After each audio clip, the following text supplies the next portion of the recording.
Hey everyone, welcome back to the channel.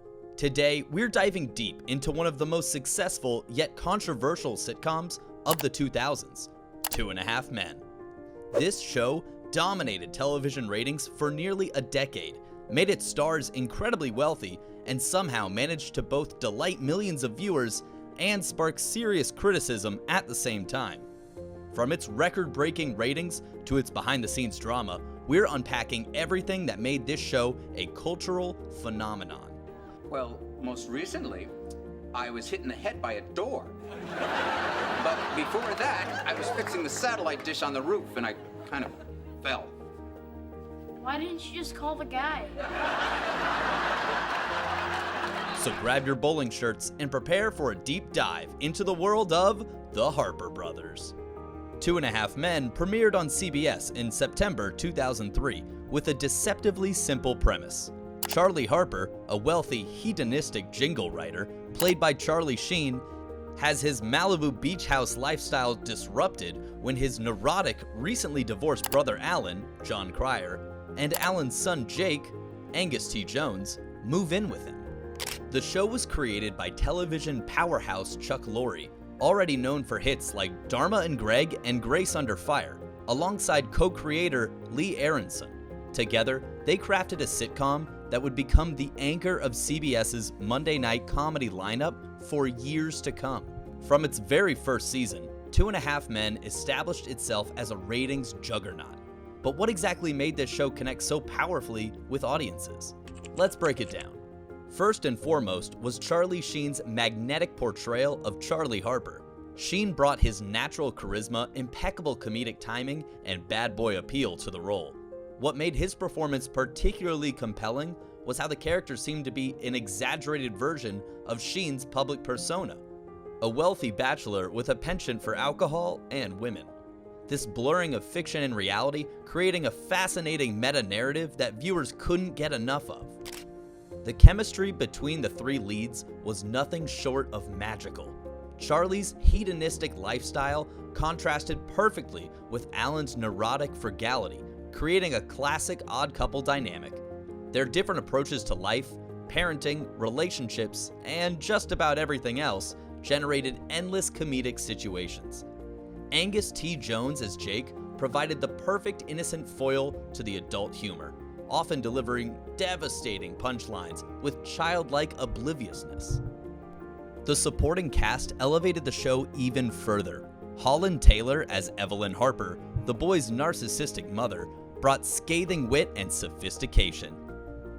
Conchata Ferrell as the sardonic housekeeper Berta became a fan favorite with her dry delivery and no-nonsense attitude. And let's not forget Maren Hinkle as Alan's ex-wife Judith, or Melody Linsky as the sweetly psychotic neighbor Rose, who added their own unique flavors to the show's comedy stew. Chuck Lorre's approach to writing and producing the show was another key to its success. The dialogue was sharp, the jokes landed consistently, and the format was accessible to casual viewers. You didn't need to follow complex storylines. You could jump in at any episode and immediately understand the dynamics. This accessibility made it perfect for syndication, where it continues to thrive today. The show's theme song,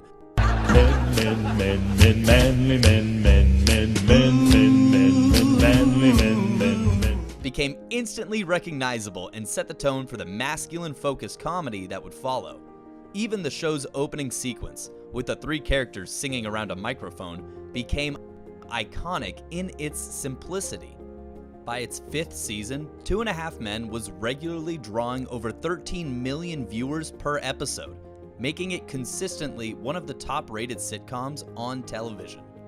At its peak, the show commanded premium advertising rates and became a cornerstone of CBS's programming strategy.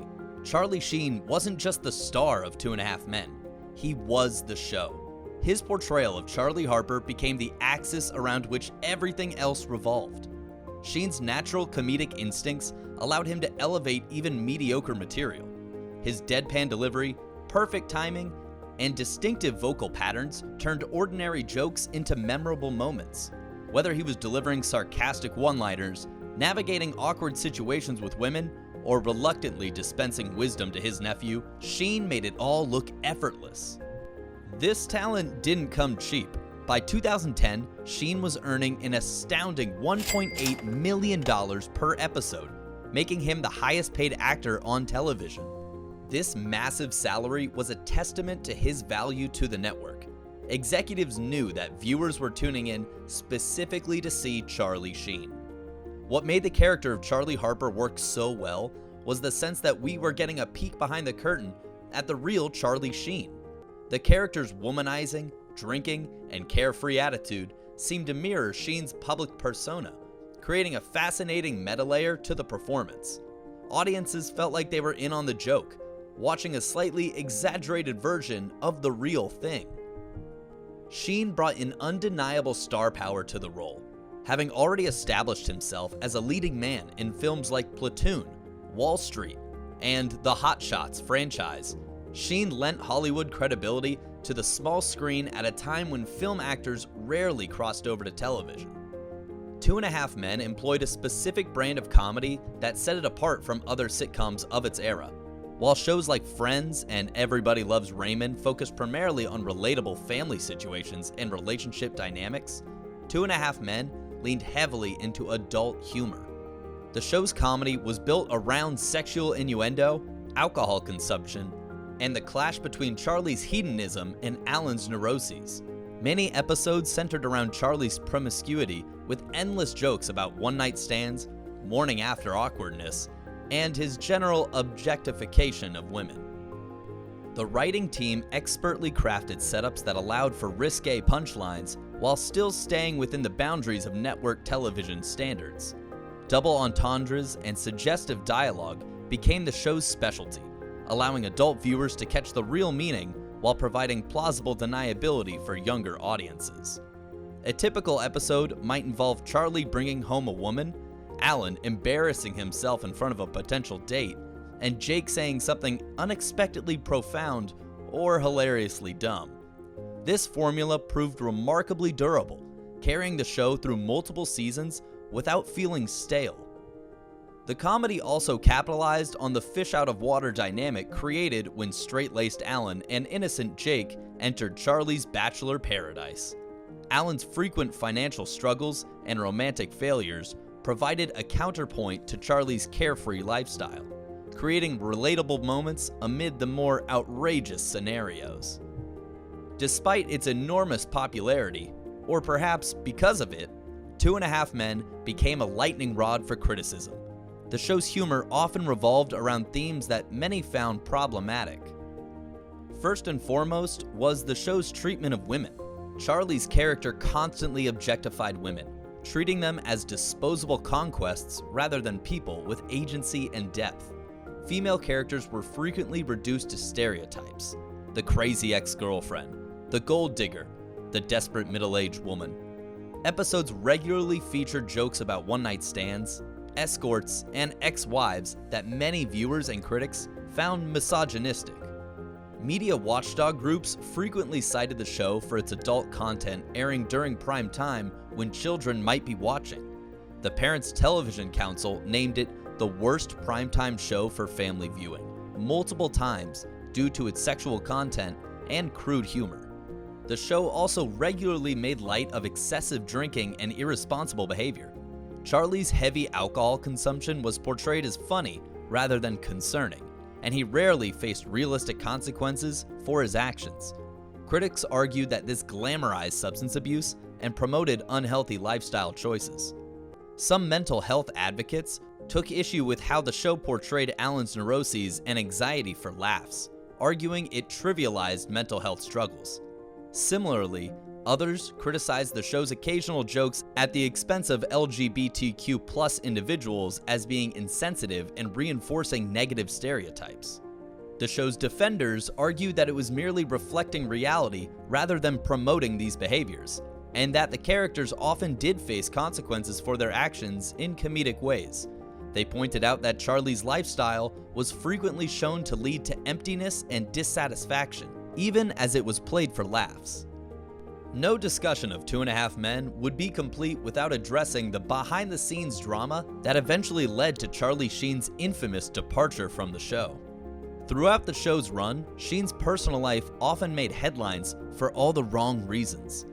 His struggles with substance abuse, tumultuous relationships, and legal issues created a swirl of negative publicity around the show. In 2010, Sheen pleaded guilty to assaulting his then-wife Brooke Mueller, resulting in a stint in rehab that delayed production of the show. This situation came to a head in early 2011 when Sheen gave a series of bizarre interviews claiming to have tiger blood and Adonis DNA, and coining the phrases like winning that quickly became cultural memes. During this public meltdown, he directed his anger at show creator Chuck Lorre, making anti-Semitic remarks and calling him a clown and stupid little man. CBS and Warner Brothers Television responded by halting production of the show and ultimately firing Sheen in March 2011, citing moral turpitude and concerns about his ability to perform his duties. This created an unprecedented situation. The highest-rated sitcom on television has just lost its central star. In a bold move, the producers decided to continue the show by introducing a new character. Ashton Kutcher was cast as the internet billionaire Walden Schmidt, who buys Charlie's house after his character is killed off, reportedly dying after falling in front of a Paris subway train. The show was retooled around this new dynamic, with Alan and Jake remaining as constants. Charlie Sheen wasn't the only cast member to create controversy. In 2012, Angus T. Jones, who had literally grown up on the show, made headlines when he appeared in a religious testimonial video urging viewers to stop watching 2.5 Men, calling it filth and saying it contradicted his deepening Christian faith. Jones apologized for these comments, but was subsequently phased out, appearing only occasionally in the final seasons. His character Jake was written out as having joined the army, making only sporadic appearances thereafter. The retooled 2.5 Men with Ashton Kutcher continued for 4 more seasons. While it never quite recaptured the ratings magic of the Sheen era, it remained a solid performer for CBS. Kutcher brought a different energy to the show as the socially awkward tech billionaire Walden Schmidt, creating new dynamics with the remaining cast. The writers found ways to acknowledge the change while moving the show forward.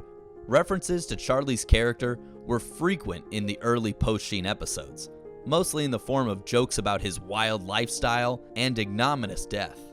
In these later seasons, the half-man portion of the title became increasingly problematic as Angus T. Jones grew into adulthood.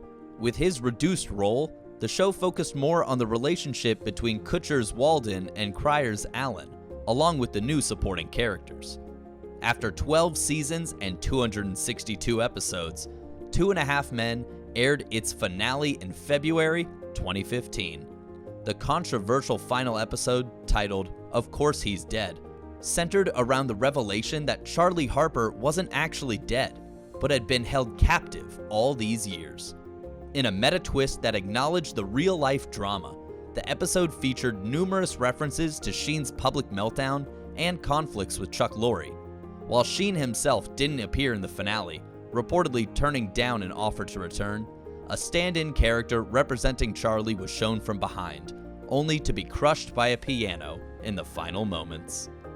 The episode then ended with Chuck Lorre sitting in his director's chair, saying Sheen's catchphrase, "winning," before being crushed by a piano himself, a self-referential nod to the behind-the-scenes drama that had come to define the show's legacy.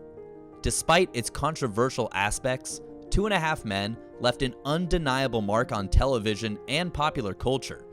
The show's success helped cement CBS as a powerhouse for multi-camera sitcoms, paving the way for other hits like The Big Bang Theory, another Chuck Lorre creation.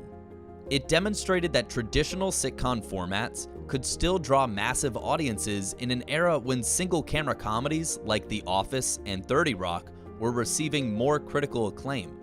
The show's catchphrases and recurring jokes entered the cultural lexicon.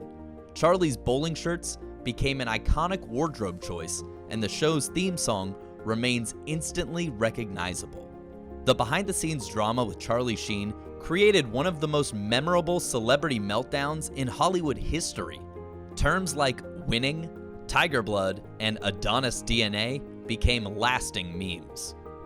The show's massive syndication success, with over $1 billion in syndication sales, proved the enduring value of content that appeals to broad audiences, even as television viewing habits were beginning to fragment.